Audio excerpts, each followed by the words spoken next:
కోరుకుంటా ఉన్నాం. నా పేరు ఎం పులిరాజు. విశాఖ జిల్లాలోని ఎంజీఎం 7 హిల్స్ ఆసుపత్రిలో దివంగత మడక జనార్దన మూర్తి కుటుంబ సభ్యులు అవయవ దానానికి అంగీకరించి మానవత్వాన్ని చాటారు. వారి నిర్ణయంతో ప్రాణప్రాయ స్థితిలో ఉన్న పలువురు రోగులకు కొత్త జీవితం లభించే అవకాశం ఏర్పడింది. జీవన్ దాన్ ఆంధ్రప్రదేశ్ కాడవర్ ట్రాన్స్ప్లాంటేషన్ కార్యక్రమం ద్వారా అవయవ దానం నిర్వహించారు.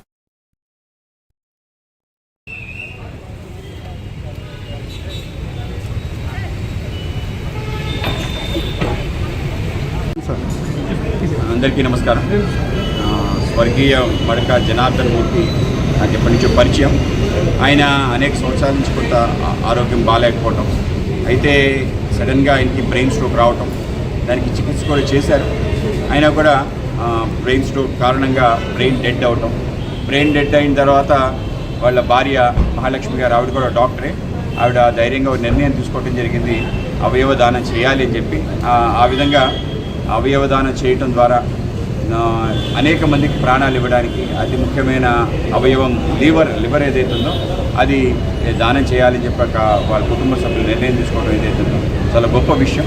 ఈరోజు ఈ యొక్క కార్యక్రమం ఏదైతే ఉందో జనార్దన్ మూర్తి గారి యొక్క మరణం తర్వాత అవయవ దానం ఏదైతే ఉందో అది నలుగురికి కూడా తెలియాలి, నలుగురు కూడా దాని నుంచి ఇన్స్పిరేషన్ పొందాలి అని చెప్పి 7 హిల్స్ యాజమాన్యం అలాగే జీవన్ దాన్